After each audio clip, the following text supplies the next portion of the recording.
I'd say good morning, but the problem is that wherever you are, whenever you are, is not necessarily morning.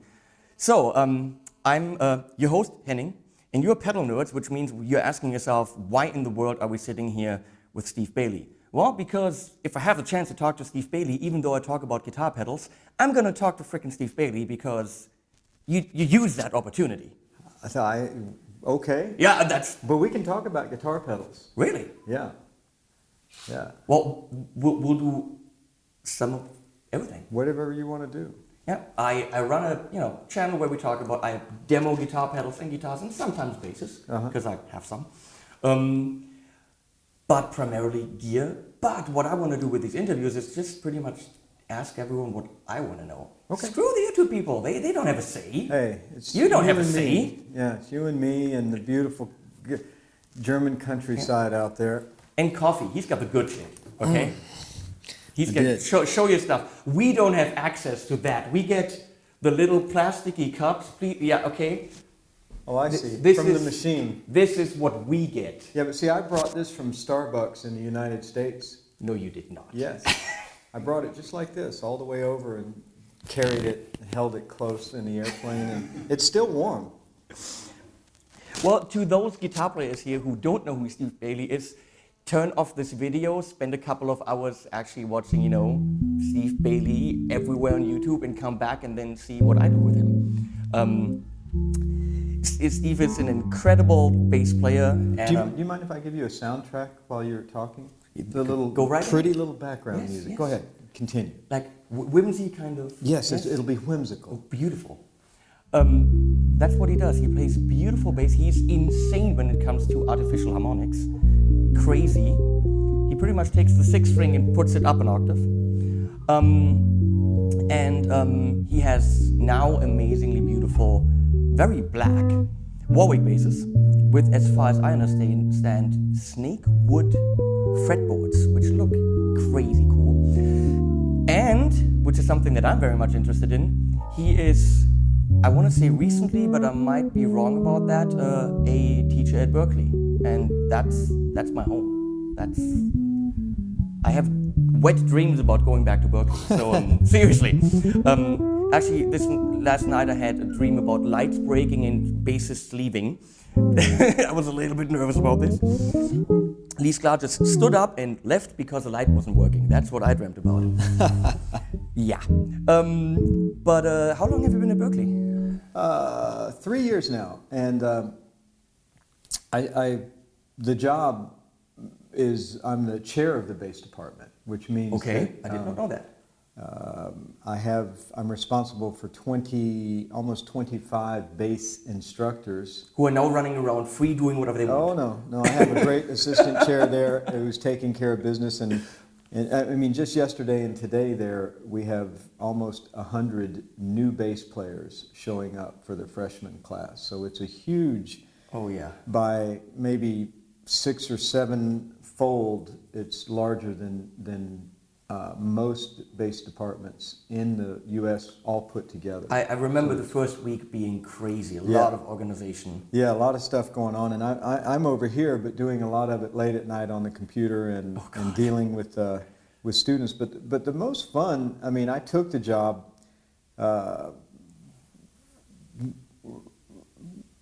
I didn't want the job. I would have gone there. How did you get into that? I lived in Myrtle Beach. I still live in Myrtle Beach, South Carolina. Play tennis every day, get to tour as much as I want, but I didn't need a job. And I visited Berklee a few times over the years, and I just my wife said, well, why don't you just apply for it? Because you had to apply, and people recommended, they said, you should apply, and I did. And by the end of it, I was one of the 5 finalists. They had people from all over the world. In fact, some of the guest artists that are coming in this weekend applied for the job too. Okay, I hope there's no bad blood. Oh, there. No, it's all good. I hire them now sometimes, but yeah, they drugs. I have a really bad cough. I'm sorry. Continue. But in the end, they selected me for the job. And I still wasn't sure I wanted it. So I had to go visit and but what sold me on the job was the energy. Like that energy that's going on there now, those students and just the, I mean, you know, you were there, Yeah. just the... I get goosebumps. Yeah. Under my Berklee logo, I get goosebumps Yeah, when you talk about the it. excitement of it. And now, since I've been there, I've gotten to make some great additions to the bass department. Victor Bailey from Weather Report's now teaching there.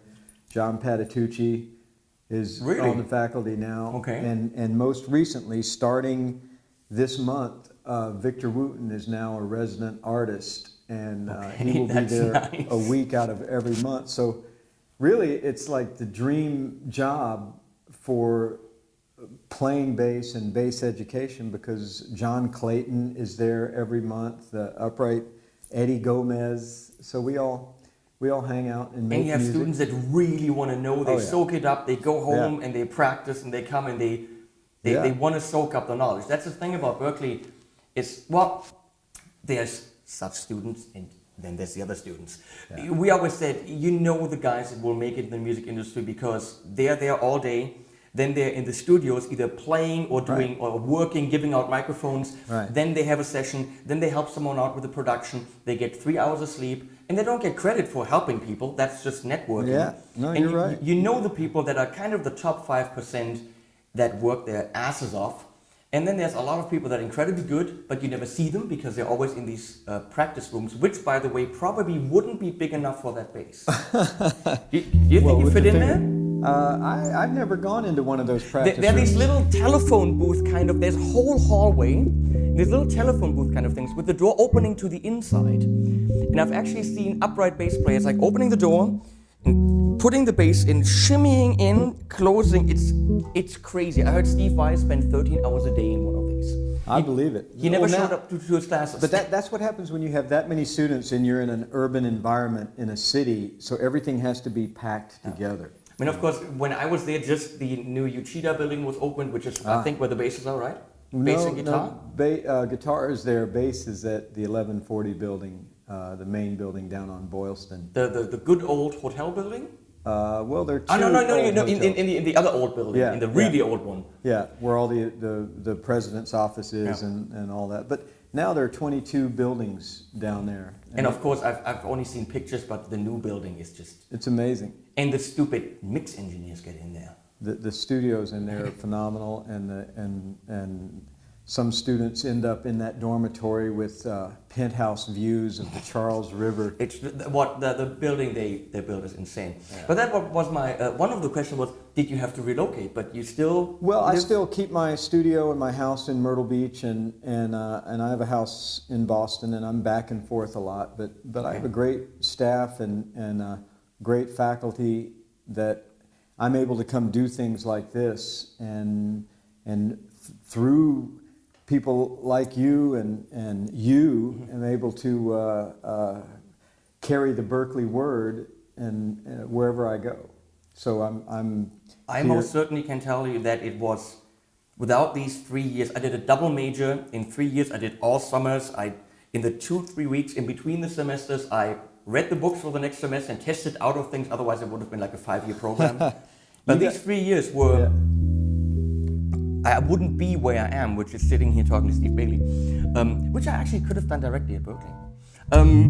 I wouldn't be here without the help of these teachers and the encouragement. I never wanted to go to LA, never. Yeah. And Richard Evans, one of my string arranging teacher, I did contemporary writing and production and music synth back then. It was, now it's something about electronic music design. Yeah, EPD. EPD. And my teacher just said, go to LA, you're gonna make it. And I'm like, it's hot there, I don't wanna. But he took me to lunch and said, you go.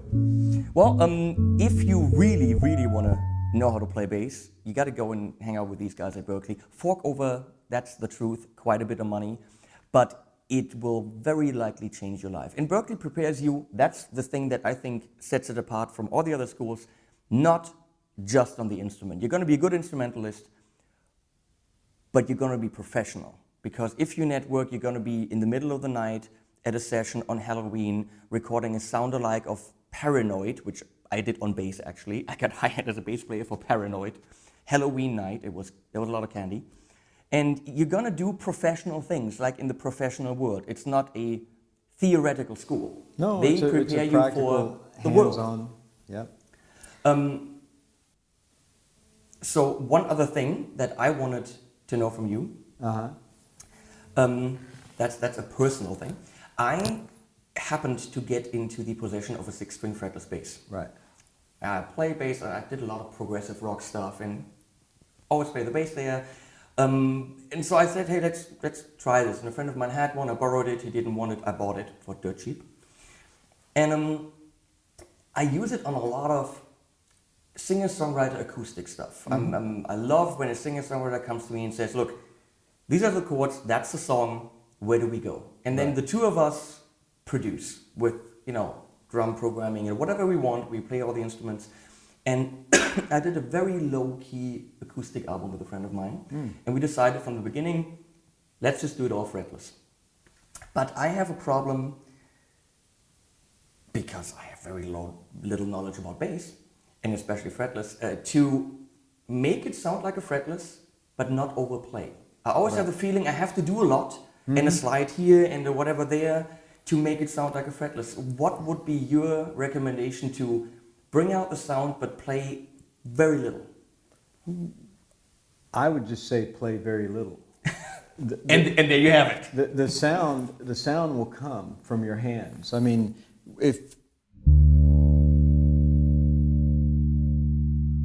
I know that's a fretless bass just by the subtle little bit of vibrato, and I played as little as you could play. I played 2 whole notes tied together.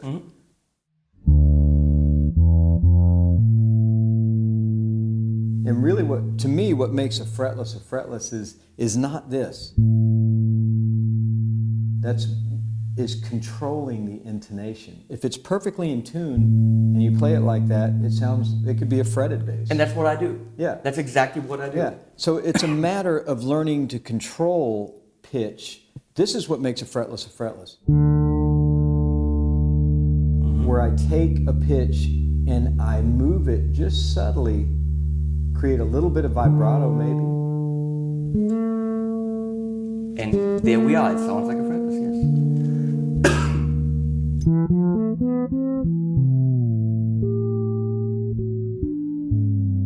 And then there's the slides that are going to be that. But for a singer-songwriter,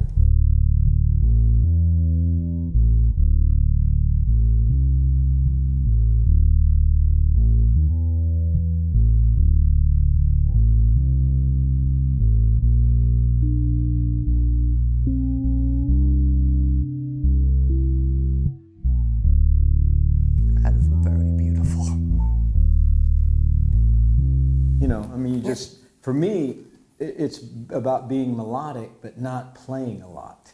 That's exactly what I tried. And I think we got there, but I didn't make it sing with the vibrato. Well, that's obviously something you got to practice quite a bit. Vibrato is one of those things in young musicians, and probably the main thing besides, well, obviously playing a good groove and making the song feel good, but most fretless bass players, young and sometimes old, don't understand vibrato. And vibrato is, I hear it so often like this.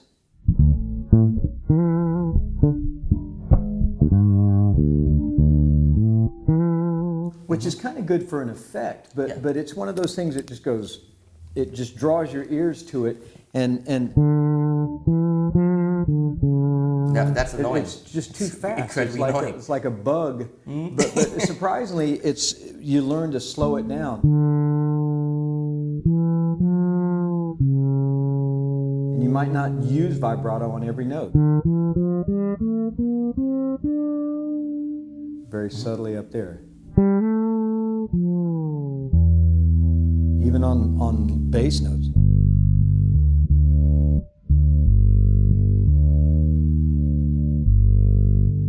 Just write that subtle little. Makes it sound a lot more like an upright immediately, to me. Just that.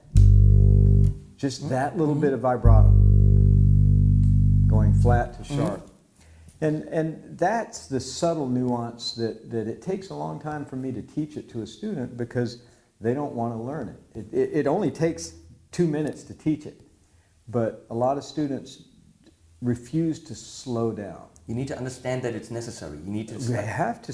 You can't go fast without going slow. Everybody says, "How do you play so fast?" I said, "All fast is slow, speeded up." So if you think that's freaking brilliant. Yeah, if you think of everything slow, if I can't do this.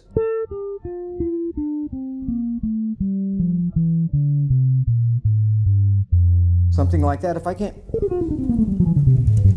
It's the same cleanliness, it's the same accuracy as this. With every note in tune.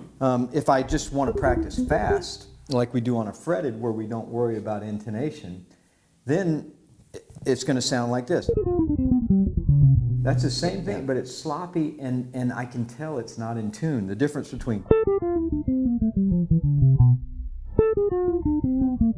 Hear the difference? Unusable. And so many people, but people get away with it, and or they think they get away with it until you're in a recording studio and you listen back.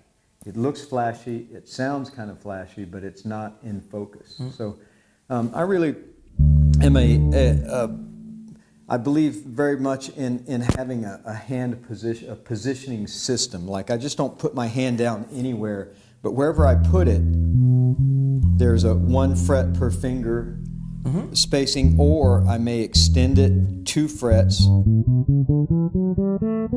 But the main thing is the spacing between there. All those notes have to be in tune.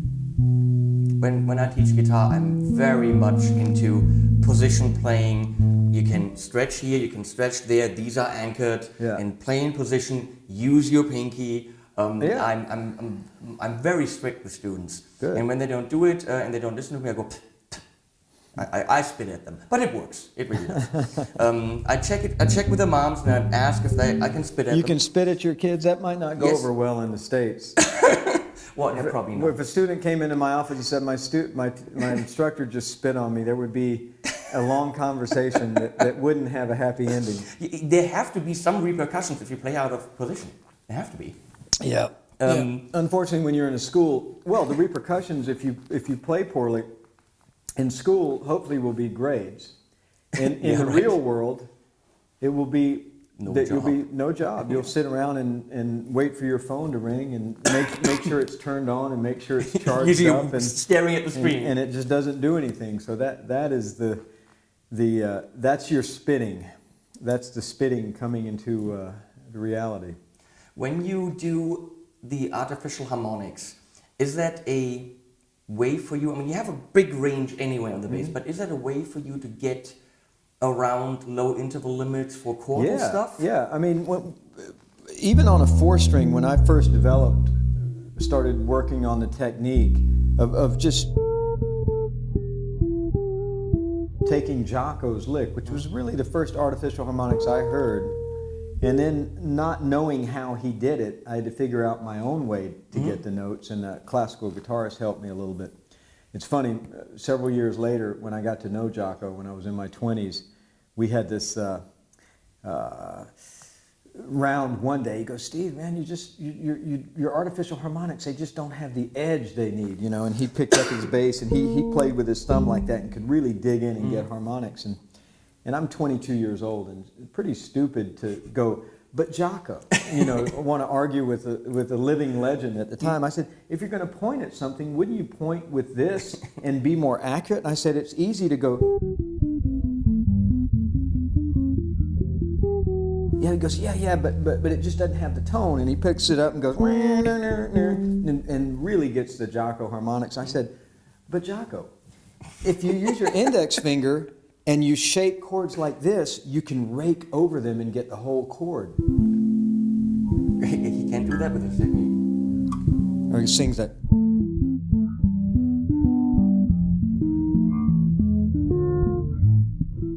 So I said, "You can't do that." He goes, "Yeah, but it just doesn't get the tone." And he goes, and he gets all these other harmonics. And then I said, "But Jocko." So you did what you didn't want to do. You were arguing. Yeah, I'm arguing with a living legend. So stupid. And I showed him, I said, "If we play a harmonic this way, using your index finger instead of using the thumb as your note," I said, "it frees up your thumb here to get other notes. So now on a 4-string, which I played back then, I can get these wide intervals. To which you probably said, yeah, but. Well, I said, and not only that, it frees my thumb to play bass lines if I'm going, let's see.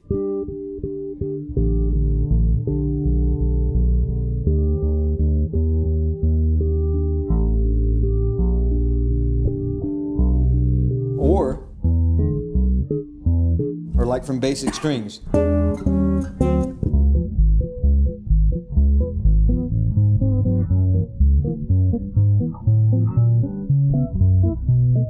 So I'm getting the bass note in. I said, Jocko, there's no way you can do that with your technique. And he said, Steve, I don't need to do that. And which is, at the time I thought, man, I won that argument. You know, I was right. But I could, what if Jocko said, you know, you're right. That is the best way to do it. And Jocko, I'm going to start doing it that way now. Then I would be sitting here in this interview going, now, let me tell you a story about how I taught Jocko. That would be pretty freaking awesome. Well, no, but, it wouldn't. Nobody would believe it. No. It'd be like, yeah, sure you did. You were 22 years old and it's you like schooled Jocko. when I tell people that I had 2 giraffes in my car. No one believes me. 2 what? In your Giraffes. car? 2 giraffes in your car? Actual I giraffes. saw them. No. They were in the parking lot. No, it's a true story. See? I had a giraffe. This is not coffee. I've seen giraffes today. Did you really? It's a true story. We were at the safari park and my girlfriend had an apple and we had the windows down and all of a sudden there's a giraffe head in the car and it's this big. And I'm taking the apple and I'm taking it this way and then there comes a giraffe from there. So all of a sudden there's 2 giraffes in my car. I have a video on YouTube. Okay. Actually, on my laptop. So, if you want to see it, you can see the giraffes. Because if it's on the internet, we know it's true. Yes, of course. Yes. Everything is true. Yeah. 1 or 2 more things. Well, we at Warwick, and I would be remiss to say to not talk about the bass. Yeah. First of all, very straightforward question: why black? Well, I could make a few jokes, and I'll just leave those out. Poke your head in front of the camera, Paul. Poke your head in front of the camera. This is Paul. Look in the camera. Look in the camera. Okay, go away. Paul says the only color for a bass can be black. We're looking at all these beautiful woods, and like, this is awesome. He's like, no, it's not black. No, it's not black. I like black. My Harley Davidson motorcycles were black. Okay. My favorite cars and trucks have been black. I heard you say that that's why you like the chrome because of the Harley, so that's what you were going for? Yeah, I mean, black is strong and it's neutral. It goes with everything. That's what he said. You look around, look at that's the walls. What he said. Look at this. Black is the perfect palette to present anything else. Mm-hmm. So I always wanted a stainless pick guard. I don't know why. I just thought it would look really cool. And to me, the perfect backdrop for that is black. That is true. If that had some kind of whatever wood or like a flame maple in the green, then the pickguard would be secondary. And the fingerboard would be secondary. Yes. And I love this fingerboard, snake wood. Did you pick that or was it a suggestion from them? We were going through the wood repository. It's more like a fine wood museum downstairs where they keep all their exotic woods and everything and they're drying. And Marcus showed me this beautiful piece of wood and he took it out and it was about that long and that wide. And he said, this is snake wood. I'm sorry, Lee Sklar's making faces at you. That's just funny. And we have no camera in that direction. Come here. Well, he's coming in. Come. We have 6 cameras and no camera in this direction. Come here. Now, come closer. Now, do you like this fingerboard? I love that fingerboard. Do you know what kind of wood it is?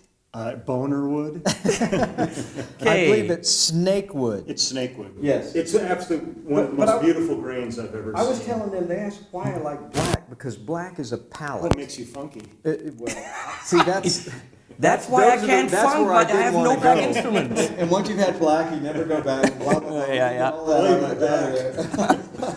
But black is the perfect place for stainless Yeah. to rest on top of, because black is like a bass player. It sits it back and it makes everything else Pop. Yes. pop. it And makes you're right, that everything else fingerboard feel wouldn't good. pop that much if the bass had some kind of It's grain. not, Or if it were red, yeah, or this is not fighting Absolutely. anything. yeah. Where the black is so neutral that, and if, especially if like you wear black, then this whole thing, this becomes. Check this out. Like against this, what do you notice? Do you notice the black, or I notice a hand crawling up my leg? But you see, you see the contrast, Yeah. and you go, wow, that what's Billy Gibbons? I mean, what's What's Lee Gibbons doing here? Let's get into some break notes. Let me get out of the way. You guys are working. Hey, man, it's great to see you. Well, I think you're I'm next. next. Yeah. I'm next. That's why I came Yeah. over, because I figured by now you would have run out of shit to say. Yeah. Well, actually, no, we could still talk. Keep talking. I got nothing. Oh, to do. great. That's sit in the audience great. I and- want to and talk to you heckle for a me. long ass time. So, Let me turn this off, because that was the one angle we didn't have covered here. So we the fingerboard, back to that.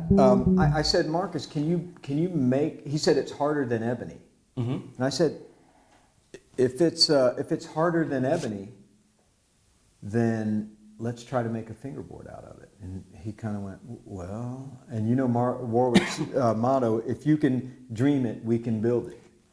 That's one of my next questions. Yes. And the next thing I saw was a prototype with this fingerboard on it. And the thing I love about it, no matter where I am on the fingerboard,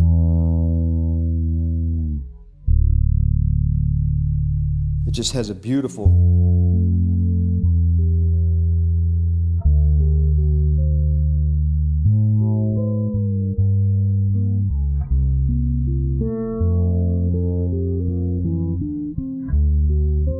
I just now noticed that you're playing this all with harmonics. I'm like, whoa. But every note speaks. Yes. This one, I can make it do a lot of things.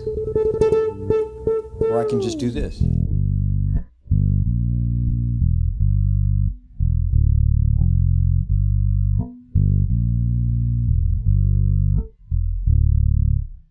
They all sound even to me. I've talked to Marcus. And I have nothing to do with it. I mean, anybody can pick up this bass and sound exactly like that. That's the amazing Well, thing about this I'm not instrument. quite sure about that. Yeah, well, if it's on the internet, which this will be, Then it's true. gotta be Then it is true, of It's course. got to be true. I talked to Marcus quite a bit, and frankly, when we were driving here, we were like, how do they get all these people to play Warwick basses? Because we know you were with Fender before. And then we were like, how do they get Phil X and all these people to play Warwick basses? And we were thinking, they must be throwing a lot of money at you guys. But then, first of all, we spent an hour doing demos of basses, and I'm a guitar player, so I spent an hour demoing guitars. Because I had Lee had to pay for his own taxis. Nobody's throwing money around here. well, that's Lee. I mean, There ain't no money being thrown at us. We're here because we dig it. Yeah. and you know what? And I talked to Chuck Rainey, and I told him a little story about me having gotten a very impolite, undemocratic email from Fender about me using some Fender instruments. And I told him this, and I said, I don't really want to play Fender instruments in my videos because that email was just not right. And he reached over his hand and said, congratulations. And he said that Warwick makes people feel like part of the family. Mm-hmm. And the first minute on Sunday night when we stepped into that big room with everyone, we felt like that. You got it.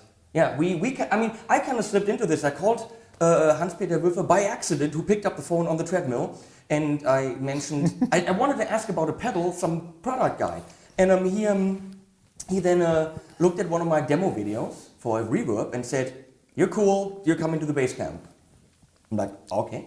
I'm kind of totally fish out of water here. But he said that to the caterers too.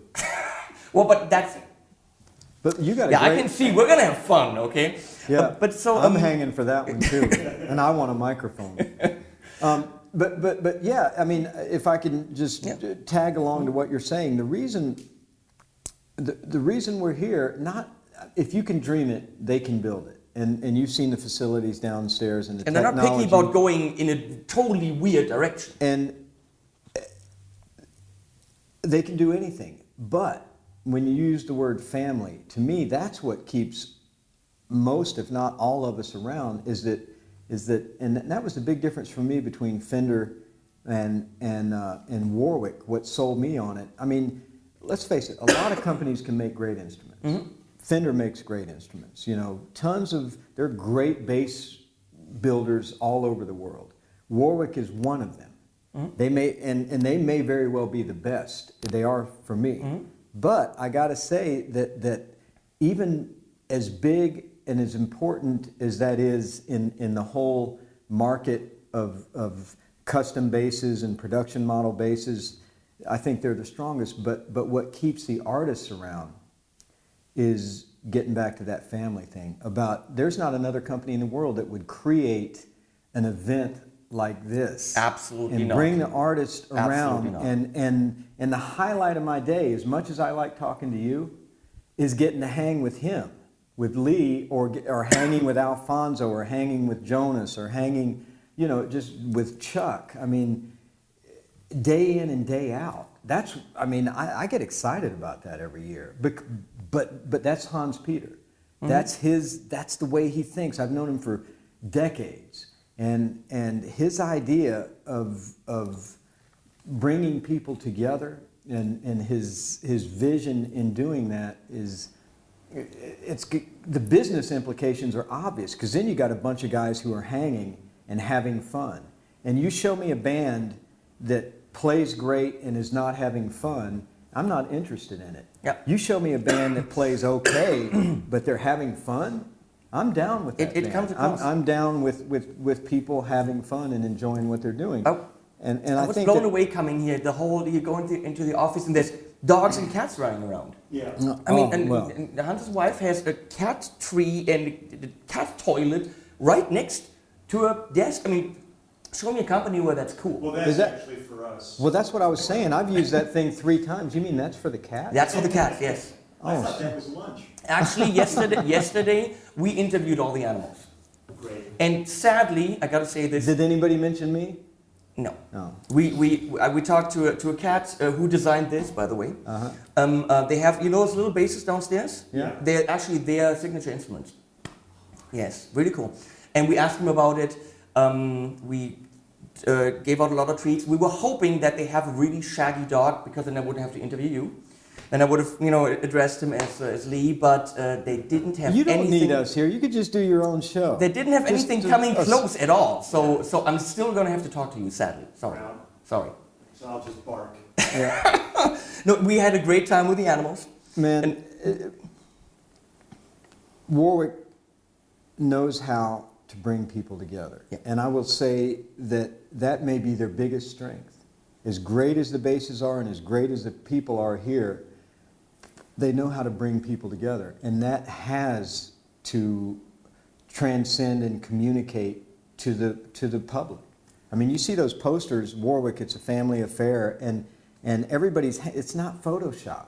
Everybody's hanging under the Golden Gate Bridge, recording on a truck outside and just goofing off all day, and that translates. As soon as I realized that, and realized how good the instruments now are, everything I picked up. I always had, personally, a couple of years ago, I picked up a Fretless guitar, and it was like, well, very good craftsmanship and all this, but it didn't do it for me. It felt too firm, too German. Maybe that's just a Mojo head thing. And now everything I picked up, I don't want to put down. Right. Well, but that's also Marcus's and HP's and Jonas's sensitivity in asking people what they really think about something, and then listening to what they say and implementing it. And I see that here. One of the first things when they asked me about an amp, they said, "What do you want in an amp?" I said, "I want 2 channels." I haven't seen a real 2-channel amp since Walter Woods way back in the day. I said, I like to play upright bass and electric bass. I like to play fretless and fretted. I want two discrete channels that I can do. I also, as a teacher, love to have my students be able to plug in the same amp with me. I love that when I teach. I love Give it. us more than one input, Yes. so we can play together, because there's this whole new world of bass players playing together now, you know, and I said, give me something, because only the cheap amps had auxiliary inputs, so you could practice along with your iPod. I said, why can't we put that in a badass amp there's a that couple they of can them put now, on yeah. stage? Yeah. So when I'm at a rehearsal or I'm at a sound check and I go, guys, check this out. I can plug it directly into my amp, not go to the sound man. Let me get a chord, plug it into the amp and blast it for the band. And we can rehearse or play or listen or what. So as much as anything, their ears are open. Their minds are open to new ideas. And that is not in every company. I've dealt with a couple of companies with my channel, some gear and some hardware that I got from some company we're not going to mention. Yeah. And I said, well, you know, this could be better, and this is kind of squeaky, this kind of thing that holds the strap on. And they said, no, they don't squeak. I'm like, well, everyone says they do. No, I've never heard this. And they were just really pissy. Right. No ear. I mean, listen to the musicians, and Warwick very clearly does. Very clearly. Yeah. HP is constantly sending out emails to us, asking, "What do you think of this? What is your thoughts on this?" Not that we're going to make up his mind, but he's interested in input from a variety of sources, and in the end, he makes up his mind, and that's all you could ask for, is just the not the right to be right, but the right to have input. And then they'll do what they're going to do because they see the bigger picture of the market, they see the bigger picture of the world-wide needs, but they're very attuned to their artists. As soon as I realized that this is how it's done here and how they make us and you guys feel, I thought that would be a very important message to put in these videos. I mean, we can talk about gear all day, but you guys can play any kind of thing in the world. You say, hey, send me that bass, and you get that. Yeah. But you play it because they're good, but you also want to support a company you can believe in, and that believes in you, and that's all of that it's about. This is like a master class, like we give from instruments. This is a master class on how to run a business. Most certainly. Yeah. And a shining example, you know, the HP knows how to hit it out of the park, as we say in baseball terms. He exchanged 2 emails with me and said, hey, come to the bass camp. Mm-hmm. He doesn't know me, he saw 1 video. He didn't have to do this in any way. I'm a very, very, to you guys I'm saying I'm a very small guy. You guys know I'm freaking awesome. I'm not small. No, I've heard about you for years. Love me. Lee Sklar is a big fan of my channel. Yeah. And he watches all the metal pedals that I test. All the time, right? When I think of Lee Sklar, I do think of metal pedals. Really? He has this beautiful hot rod car, and it does have metal pedals. Yeah, it's got an accelerator. You know, what you need to do when you interview him is get a picture of his hot rod and cut that into the interview, because it's a hell of a lot. I mean, Lee is cute, and he's nice, but this hot rod is badass. So you should just have pictures of the hot rod and let him talk over it. Usually I'm the one who's extremely, extremely silly in these videos, and I think these guys are really hard to keep up with when it comes to silliness. You have no idea. This is 10, almost 11 o'clock in the morning. You guys ramp it up? You should catch us at 11 at night. But that's when the cameras have to be off, I think. Yeah, we just knock on the door and we'll wake up and come in and say hi. Does anybody have a key to this cell? No. Well, Steve, thanks so much for even going way longer. That is so nice. Well, I've been known to do that.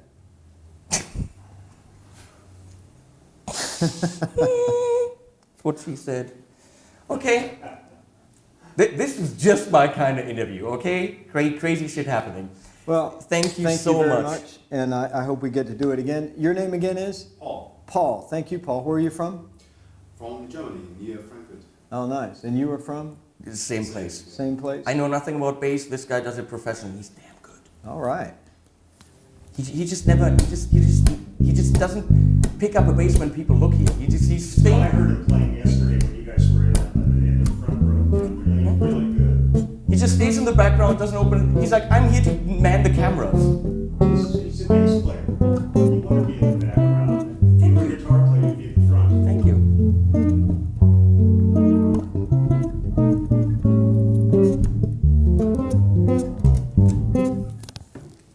Steve Bailey, everyone. I'm stuck.